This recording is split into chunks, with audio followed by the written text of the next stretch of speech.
Olá, internauta! A TV O Tempo apresenta agora uma sabatina com um dos 3 principais candidatos ao governo de Minas. Esta entrevista é transmitida pela TV O Tempo e será publicada também nas páginas dos jornais O Tempo e Super Notícia.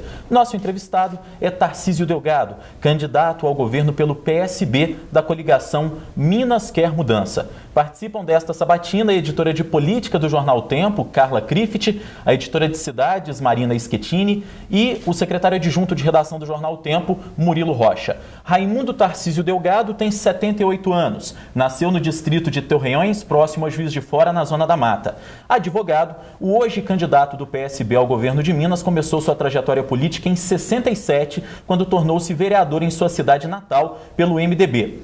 Em 71, Delgado conquistou uma vaga na Assembleia Legislativa e tornou-se deputado federal 4 anos mais tarde. O primeiro cargo no Executivo foi conquistado em 1982. No início de 83, ele tomou posse como prefeito de Juiz de Fora, permanecendo no cargo até 1988. Delgado ainda foi eleito deputado federal mais uma vez em 90 e no ano seguinte assumiu a Secretaria de Estado de Ação Social.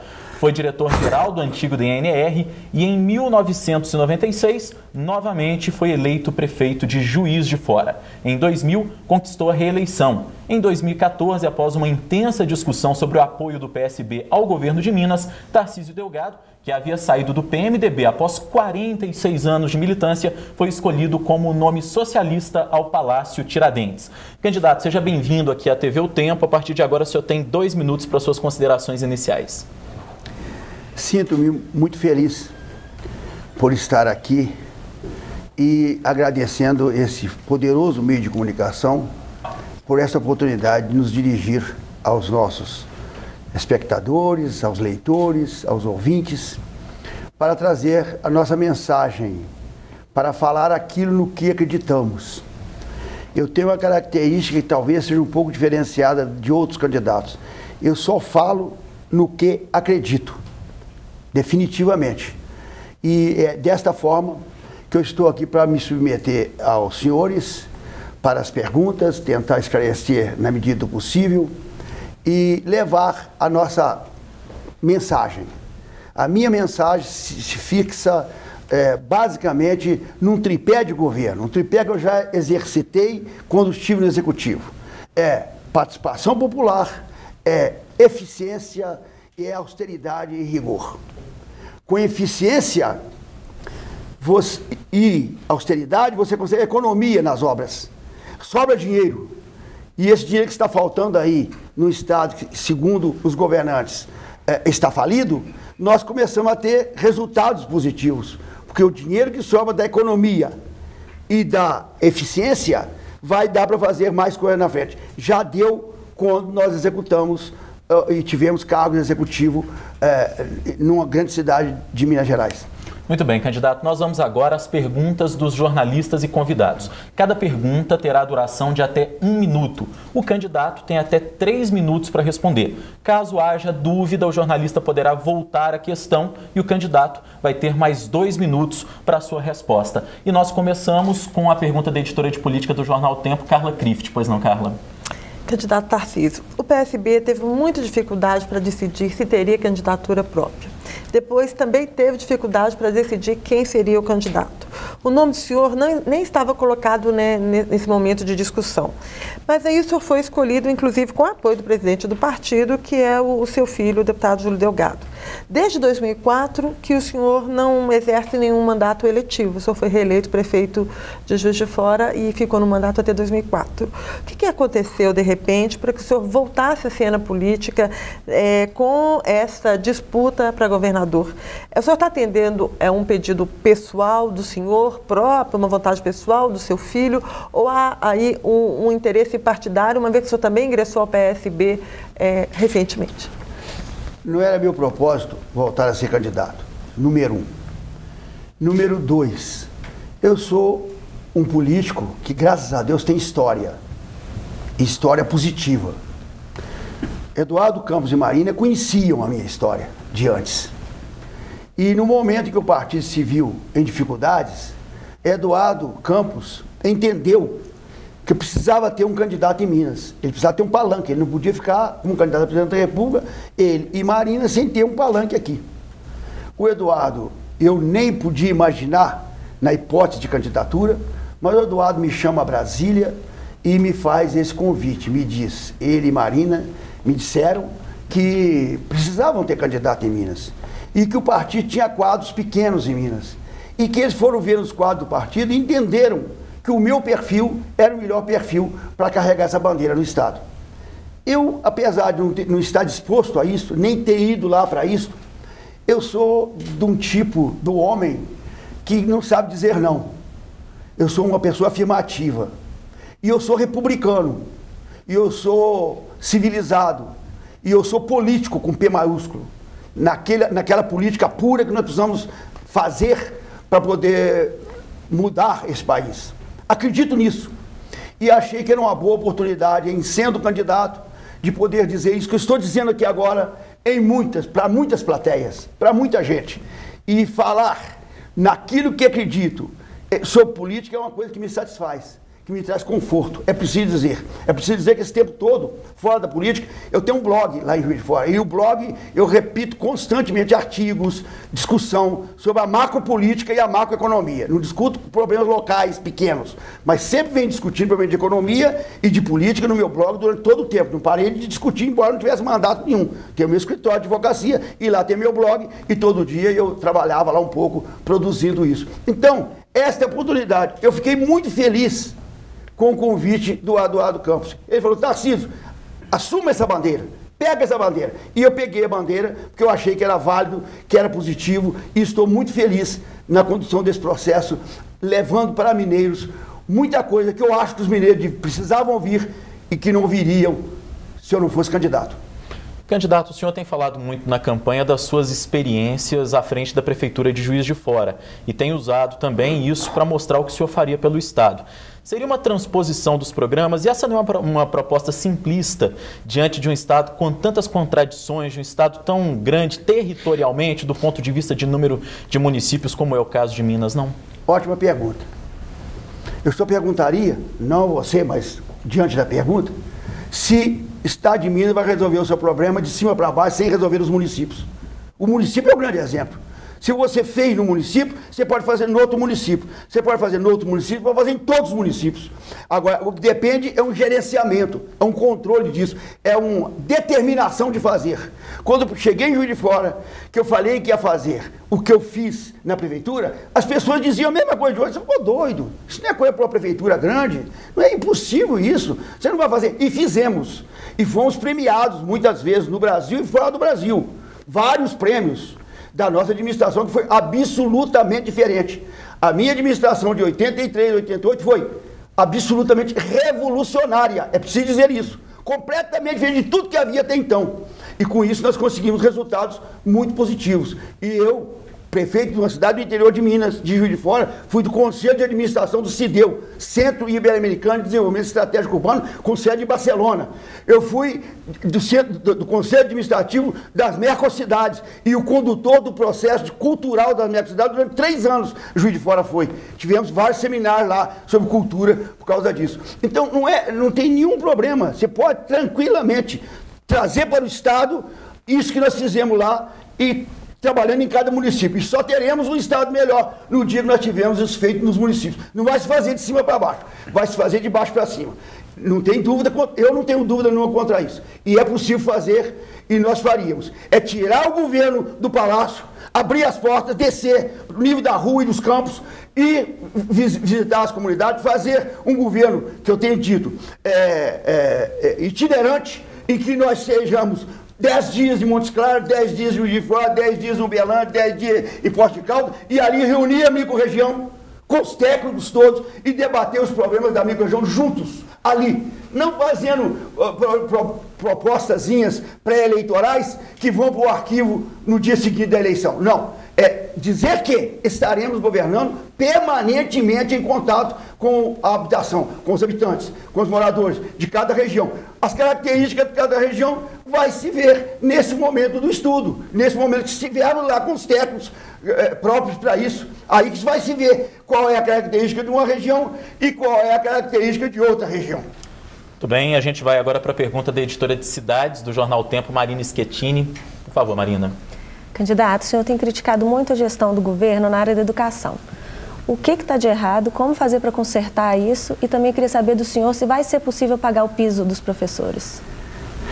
Seria fazer o que eu fiz na minha experiência administrativa, que é de um grande município. Na nossa cidade, são 11 escolas estaduais e 125 escolas municipais. A rede municipal é infinitamente maior do que a rede estadual. E lá nós fizemos uma coisa que era interessante. A partir do segundo ano de governo em diante, os pais queriam matricular as crianças na escola municipal, não queria mais a escola estadual, quando havia escola no mesmo bairro. Porque a escola municipal tinha uma qualidade de ensino infinitamente melhor do que a estadual, porque nós dávamos assistência. Nós fizemos para a educação lá algumas medidas, e muitas medidas, completamente diferenciadas. Primeiro, nós, piso salarial nem se falava, era acima do piso. Criamos o programa de cargos e salário para a professora. Ela começava na letra E e a promoção de 3 em 3 anos, cada promoção com um aumento, a chegar no fim da carreira, primeiro com vencimento muito mais sério na hora de aposentar. Nós criamos o Centro de Formação do Professor, que está lá funcionando, que na nossa época funcionava muito ativamente, com grandes mestres do Brasil todo, até do exterior, debatendo a educação. Nós fizemos na escola, incrível, eu vou dizer um fato aqui complicado, que pode parecer até pouco importante. Quando nós chegamos, a merenda escolar das nossas escolas era aquele leite em pó que o Brasil importava e que o Ministério mandava para as prefeituras, mexia aquele leite em pó numa água lá e dava para as crianças. Eu dispensei, que falei, não quero mais essa merenda para minhas crianças. Aqui, mas você não vai? Não quero mais essa merenda. Fiz um convênio com as padarias do bairro, fiz um convênio com os produtores de leite e nós fornecíamos às crianças leite in natura e pão fresquinho, que a padaria entregava de manhã nas escolas para as nossas crianças. A merenda era controlada por uma nutricionista, para saber se tinha o poder de nutrição ou não. E as nossas crianças ficaram mais bonitas, ficaram mais sorridentes. Colocamos dentro da escola um gabinete dentário. E tem gente que fala, mas o gabinete dentário é saúde. Mas as nossas crianças chegavam na escola sem saúde bucal, perdendo os dentes. Então, as crianças nossas da nossa escola eram tratadas dentro da escola. Com essa merenda boa, com esse tratamento, nós chegamos à sofisticação de examinar todos os nossos alunos sobre o problema oftalmológico, que tinha muitas crianças que não enxergavam direito e por isso não aprendiam. Nós fizemos um exame e não ficamos nisso. Nós demos os óculos para as crianças. 13,5% dos nossos alunos, em qualquer lugar que for pesquisar, tem deficiência visual. Alguns a deficiência tão grande que eles não aprendiam direito. Nós colocamos para isso o exame e demos o óculos, mandamos fazer e demos às crianças. As crianças melhoraram, menina. Você precisa ver que coisa, o aproveitamento, muitos deles. Isso nos trazia grande orgulho e nos traz grande orgulho. Fizemos educação que não se tem na história no Brasil. Se tem alguma coisa aqui, evidentemente que seu tempo. É muito mais amplo. Obrigado, desculpe. Marina, ainda tem alguma questão? Eu gostaria que o senhor explicasse como que vai ser essa questão do piso. A gente tem dinheiro, vai precisar fazer algum reajuste para poder pagar o piso dos professores? Não, o problema do piso é o seguinte, tem que entrar e tratar do assunto. Primeiro, tem que buscar o recurso para pagar o piso. Não adianta você ficar falando, vou pagar piso, que eu vou pagar 2 pisos, 10 pisos, se não tem dinheiro. O pessoal do governo diz que o Estado está falindo. Então não é eu que estou dizendo. Não estou afirmando, eles estão dizendo que o Estado está falindo. Está inadimplente, não tem jeito. Então tem que buscar recurso. Tem muitos meios. Primeiro, é isso que eu falei. Se você começa a implantar na execução de qualquer obra do governo eficiência e austeridade, você consegue economizar muito em qualquer obra. Se você tem uma obra que custa 100, com eficiência e austeridade ela passa a custar 80, 70. Eu tenho experiência disso. E daí sobra alguma coisa lá na frente. É um dado. Outra. É a expoliação que o Estado de Minas sofre na exploração do seu minério de ferro e nióbio. É um absurdo, é um crime que o governo de Minas tem a obrigação de levantar, porque desta fonte pode vir recursos muito fortes para ajudar, por exemplo, na educação, por exemplo, no piso, porque são milhões e milhões de reais que, na verdade, o Minas Gerais recebe migalhas disso, com exploração muito forte. A exploração mineral em Minas está deixando as crateras, como se diz, as feridas abertas aí no solo brasileiro, sem nenhuma proteção ambiental, sem nenhuma segurança do servidor. Há 3 semanas atrás morreram 3 servidores e um deles tinha dito 3 dias antes: eu não vou continuar nesse emprego, eu vou morrer soterrado. E morreu 3 dias depois. Então é um absurdo. E nós precisamos tratar disso com seriedade e através de um tributo mais sério, de royalties mais justo. Petróleo, para o estado do Rio, paga 10% de royalties. E o estado do Rio não sabe onde vão enfiar dinheiro. E nós aqui são 2%.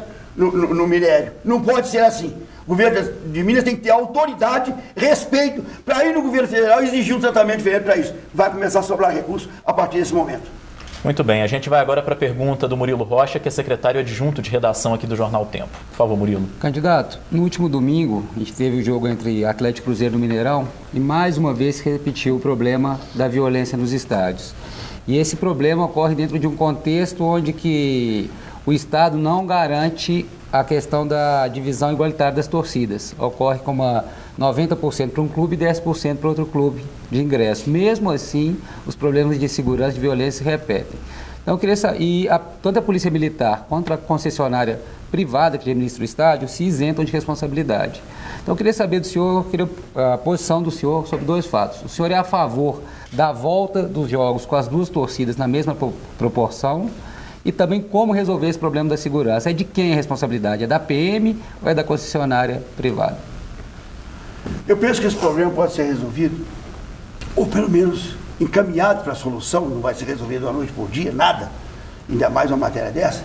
Mas tem que ter duas frentes. Uma, a repressiva. Tem que reprimir os vândalos. Ter controle na entrada do estádio, não deixar entrar com nenhum tipo de arma e tal.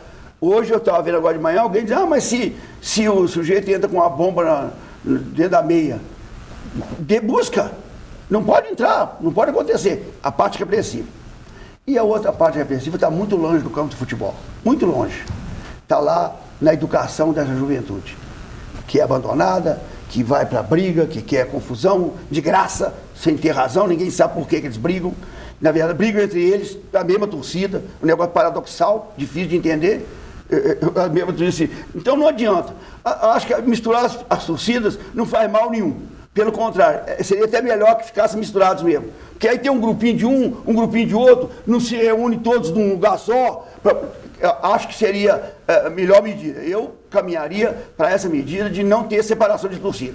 Que essa separação já cria, pela organização, um antagonismo.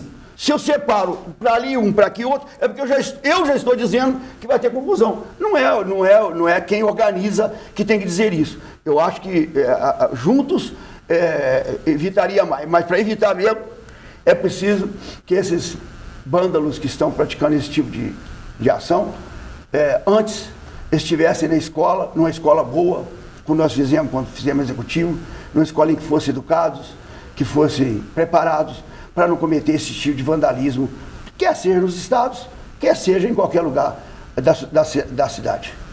Alguma questão ainda, Murilo? Não, só para ficar claro, então a posição do senhor é que em jogos de Atlético e Cruzeiro, no Mineirão, seja a carga igual de ingresso, 50%, 50%. O senhor não vê problema na presença igual dos torcedores? Não vejo, pelo contrário. Acho que estando juntos ali, grupos menores, uns com os outros, é muito mais difícil dar esses confrontos do que isolar.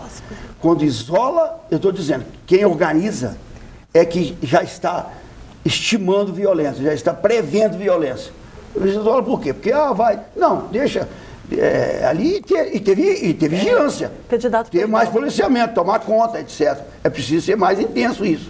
Candidato, perdão, só para entender, então, o senhor está defendendo que as torcidas sejam misturadas? Misturadas. Não haja separação? Sim, eu não acho que a separação acho que não contribui com coisa nenhuma, a meu ver. Pelo contrário, estimula. Tá certo, então. Agora a gente vai ouvir uma pergunta do presidente da OAB de Minas, Luiz Cláudio Chaves. Eu gostaria de perguntar aos candidatos qual o planejamento que eles têm para fazer frente à valorização dos defensores públicos, que são os responsáveis pela defesa das pessoas carentes financeiramente, ou seja, dos hipossuficientes economicamente. E na ausência do defensor, qual o planejamento que eles têm para dar assistência judiciária a essas pessoas necessitadas? 3 minutos para a sua resposta, candidato. Eu fico feliz de receber a pergunta do meu presidente, Eu sou advogado, tenho escritório, sou sócio da OAB e fico satisfeito em ser interrogado por ele. Evidentemente que nós estamos vivendo uma realidade em que a sociedade fica muito desprotegida, principalmente naquelas camadas mais carentes. E o defensor público foi criado para isto, embora nem sempre exercite esta função como deveria ser. Não é o caso de colocar a mão na cabeça do defensor público e achar que ele só faz bem. Não, eu conheço, eu sou advogado, advogo muito, advogo no direito público e vejo que tem vários defensores públicos que, quando pensam que estão defendendo os pobres, pelo contrário, estão criando mais dificuldade. Mas foi criado para isso, para proteger as camadas desassistidas, as camadas que não têm condição de apoio. É preciso ter muito cuidado, e eu já disse, debati isso com o defensor público num congresso que houve de maneira bastante ampla. É preciso ter muito cuidado, que o defensor público defende alguém que o procurou para fazer a sua defesa. E alguém que procura o defensor público para fazer a sua defesa já é alguém que muitas vezes está acima desse nível da pobreza. A pobreza nem chega no defensor público, ela não tem muita oportunidade de chegar lá. Ela fica mais embaixo. E aí o defensor público começa a defender essa categoria intermediária, que na verdade não é o mais carente. É preciso ter muito cuidado. Por isso, eu acho que a Defensoria Pública maravilhosa, é preciso trabalhar, mas é preciso que haja um amadurecimento, que cursos sejam dados para que essas coisas sejam bem esclarecidas. Eu já conheci realidades, eu debati realidades em que o defensor público está, na verdade, sem perceber, ele não estava fazendo isso porque queria, mas sem perceber, ele está defendendo um semi-poderoso contra um muito pobre, ao contrário da sua função. É preciso ter cuidado. Porque, na realidade que nós temos, o pobrezinho mesmo, aquele carente, aquele que, coitado, está desassistido, ele nem chega perto do gabinete do defensor público às vezes, está lá longe. E o defensor público apenas começa a atender aquele que o procura para suas demandas. É preciso ter muito cuidado, mas é muito importante.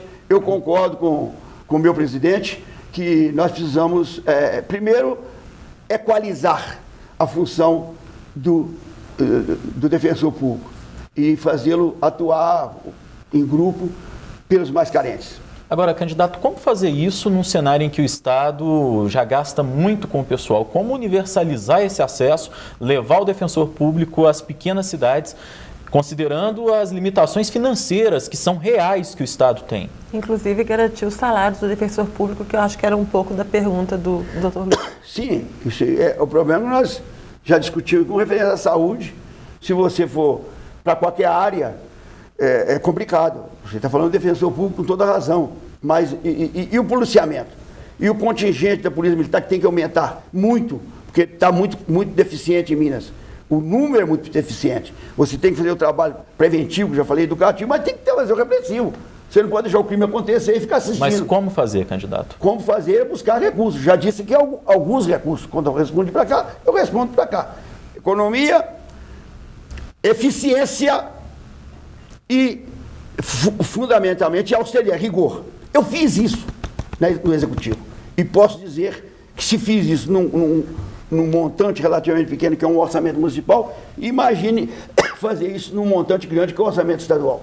Se você consegue eficiência e austeridade, você consegue economizar a obra. A obra custaria 100, passa a custar 80, passa a custar 70, e começa a sobrar ali para coisa. E em Minas, basicamente, uma fonte de receita de que o Estado não pode abandonar, e que tem abandonado, é o imposto sobre minério. É o royalties sobre minério de ferro e o nióbio, principalmente, que é uma das coisas mais nobres que existe. Para vocês terem ideia, eu vou lhe dar um dado aqui.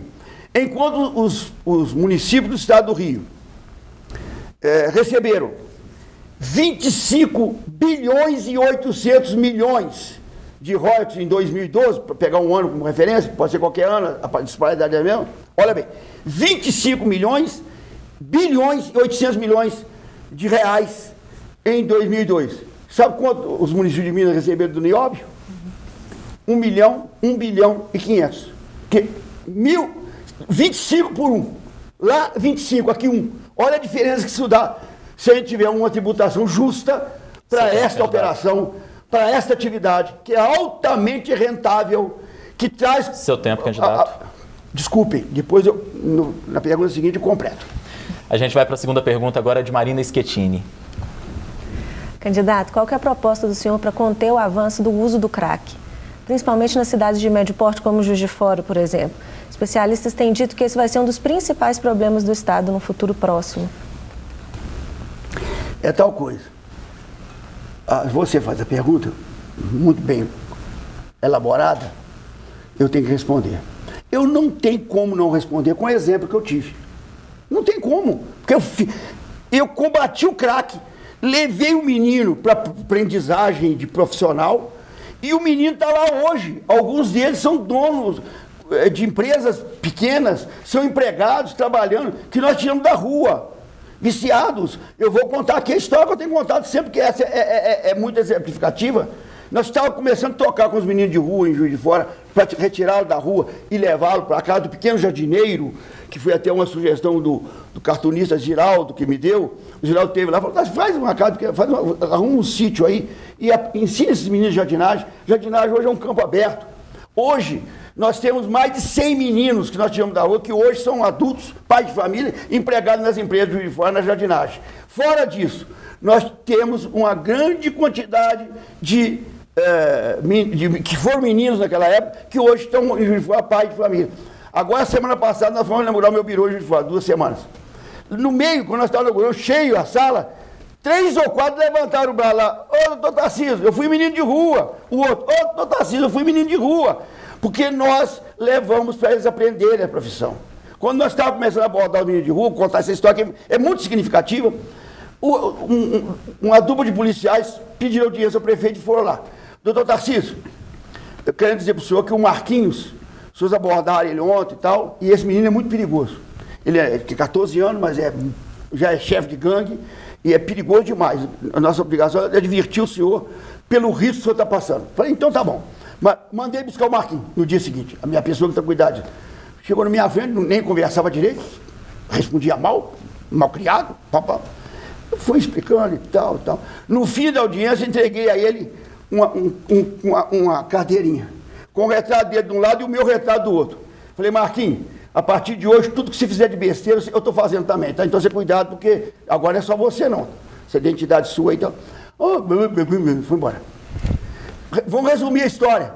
O Marquinhos hoje é mecânico em Juiz de Fora, tem uma mecânica com 3 empregados, é um pai de família exemplar, tem 3 filhos. Como este, tem uma série lá em Juiz de Fora, não é um não, é uma série. Então, é fazer isso, é trabalhar, é educação. Não adianta você querer. A repressão é preciso quando o crime já acontece. Não tem jeito, tem que ter repressão. Não sou contra haver repressão depois do crime. Mas você tem que evitar o crime. E evitar o crime, minha filha, só através de educação. Não tem outra forma que se possa fazer. Alguma questão? Não. Podemos passar para a próxima, então. Candidato, agora a pergunta vem de um internauta. A gente até agradece a participação do Arnaldo da Silva. E ele pergunta o seguinte: a dívida do Estado é muito grande e pode ser paga? Os servidores podem, apesar da dívida, contar com uma renda melhor? Evidentemente que a dívida do Estado é enorme, é quase que impagável, segundo os próprios donos do poder aí. Vocês me desculpem, mas os donos do poder deviam, nesta altura, pedir licença ao povo mineiro, pedir desculpas e se afastar. Porque depois de 12, 16 anos no poder, a conclusão é dizer que o Estado está quebrado. O que eles estavam fazendo lá? Quebrando o Estado? Porque eu sou governo durante 12 anos, durante 16 anos. No final desse período, falou, o Estado está falido, está quebrado. O que eles estavam fazendo? Então já devia primeiro pedir desculpas e se retirar. Nem devia ser candidato a coisa nenhuma. Mas o que é possível fazer é trabalhar no sentido de resolver o problema do Estado. O problema do Estado só resolve com interferência de fora, com interferência federal, com algum tipo de perdão, eu não sei bem o que é. Eu não tenho a varinha de condão. Sei que pode atuar para poder fazer.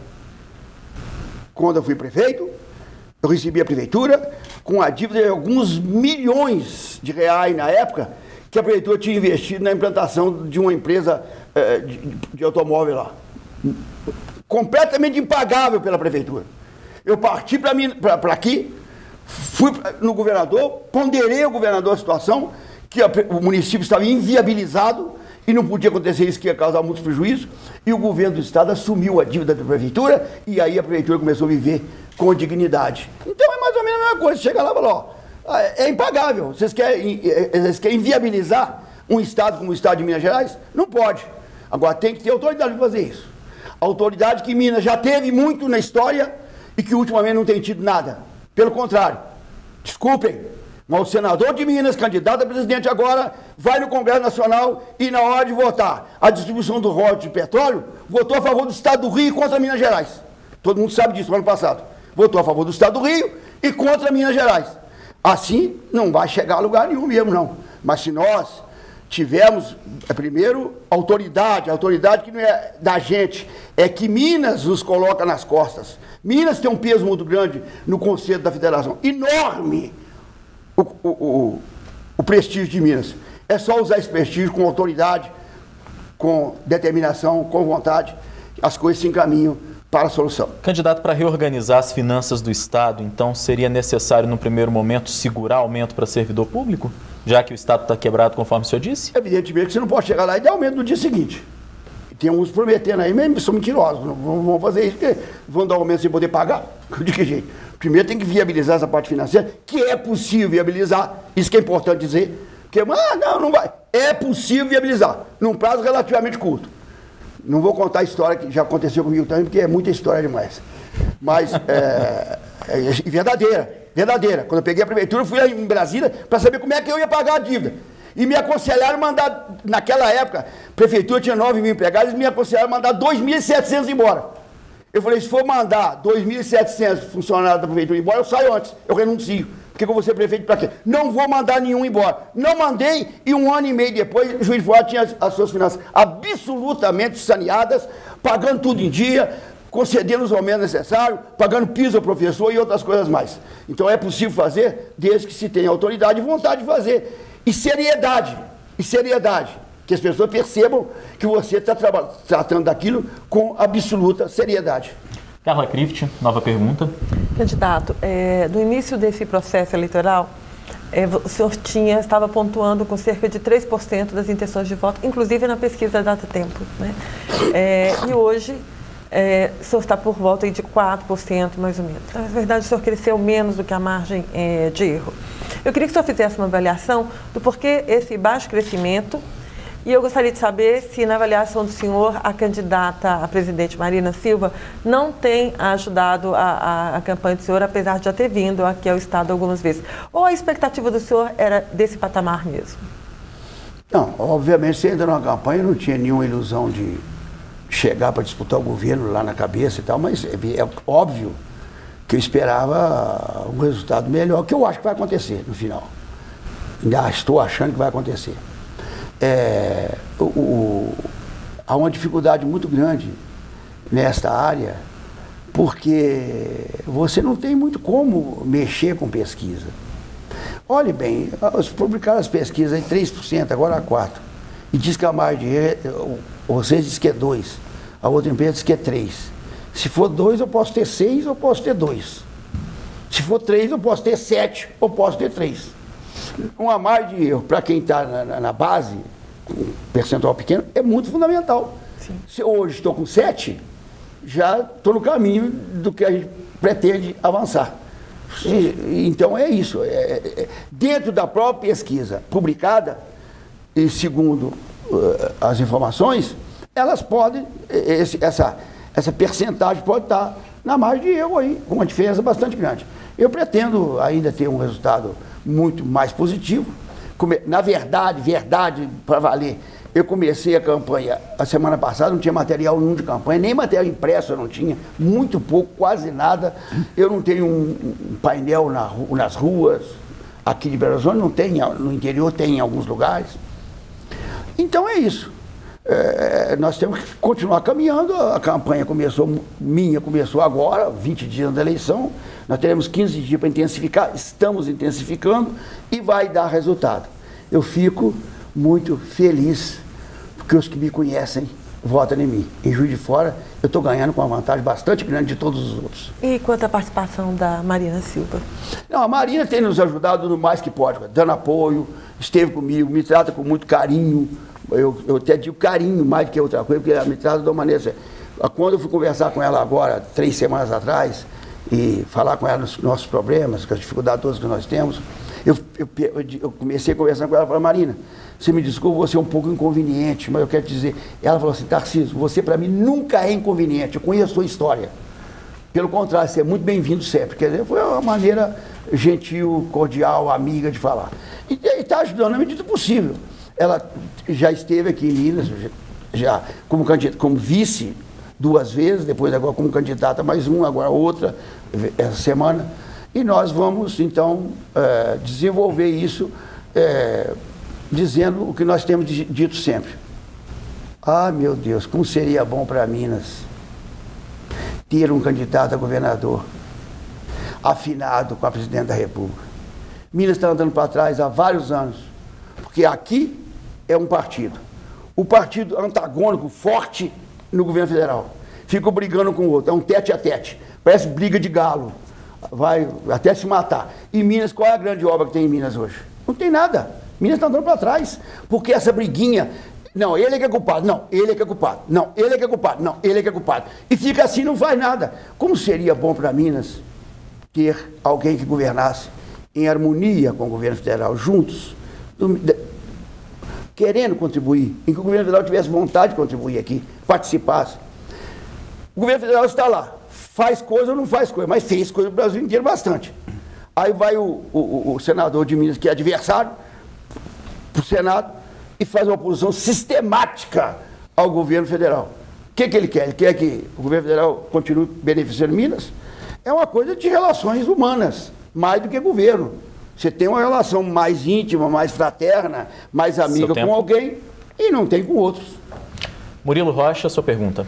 Candidato, caso se confirme esse crescimento que o senhor espera nas intenções de voto da sua candidatura, o senhor pode chegar na casa de 8%, 10% de votos e forçar, inclusive, a ocorrência de um segundo turno. Caso isso ocorra, tendo em vista também que o senhor está adotando um discurso bem duro contra o atual governo do Estado, o senhor já decidiu qual candidato apoiar, caso haja um segundo turno? Não, não decidi não. Naturalmente quem vai decidir é o partido, ele vai se reunir para decidir, e certamente esse assunto só será discutido a partir do dia 6 de outubro. Não dá para falar antes com quem, para que lado você opinaria. Eu estou criticando muito o governo do Estado, houve um debate ontem, o outro nem compareceu, mas eu tenho críticas muito sérias também ao outro candidato, muito sérias. Até eu estava esperando ele no debate para ele responder as críticas, não compareceu, eu não posso fazer nada. Mas eu tinha algumas indagações, como aquela que eu fiz ao Pimenta no primeiro debate, que até hoje está respondendo e não responde. Onde é que está o patrimônio dele, não mora em Minas, todo programa ele tem que responder e não consegue responder. Eu tinha um para o outro também, e tenho. Espero que ele compareça ao debate. Candidato, no início da campanha o senhor havia dito que jamais se colocaria ao lado de um tucano. Isso é um indicativo que no segundo turno o senhor pode estar competindo? O senhor agora reforçou falando de uma certa afinidade que é necessária com o governo federal. Dá a entender que o senhor está caminhando... Não, eu não estou caminhando. Primeiro, eu já disse que quem vai decidir não sou eu, é o partido. Número 1. É o número 1.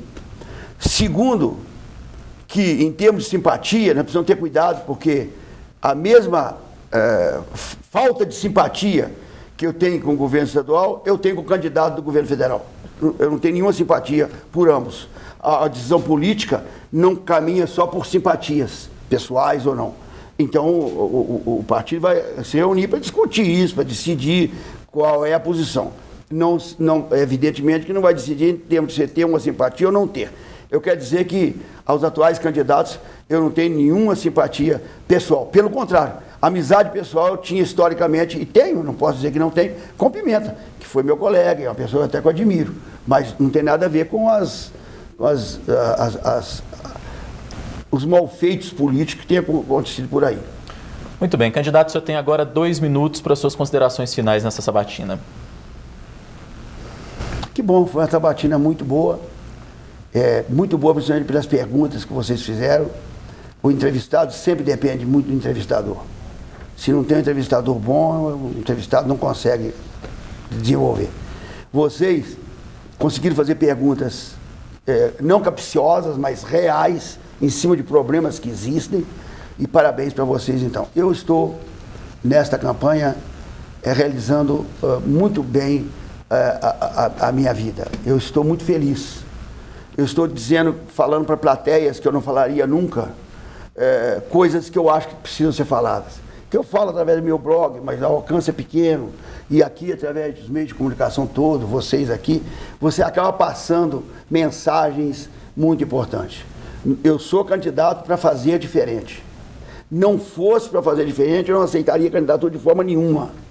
Só aceitei com a proposta de, se chegar lá, fazer diferente. Fazer diferente como eu fiz na minha execução. Eu posso falar, porque eu tenho uma história. Só quem queira que pesquise, vá lá para saber.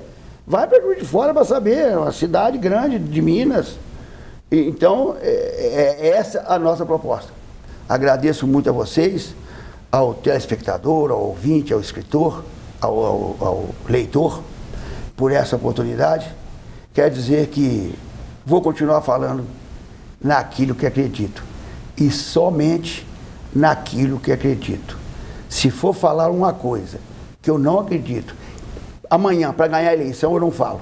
Prefiro perder a eleição, mas continuar firme na minha vida, firme na minha coerência, firme na minha seriedade, firme na minha compostura de homem público. Muito obrigado, candidato, pela presença. Boa sorte para o senhor nessa corrida eleitoral. Muito agradecido. A TV O Tempo apresentou a sabatina com o candidato do PSB ao governo de Minas, Tarcísio Delgado. Fique ligado na nossa programação. O Portal O Tempo traz uma cobertura especial das eleições. Nas páginas dos jornais O Tempo e Super Notícia, você também tem todo o noticiário político e as repercussões dos últimos acontecimentos. Obrigado a você pela companhia e até a próxima oportunidade. Tchau.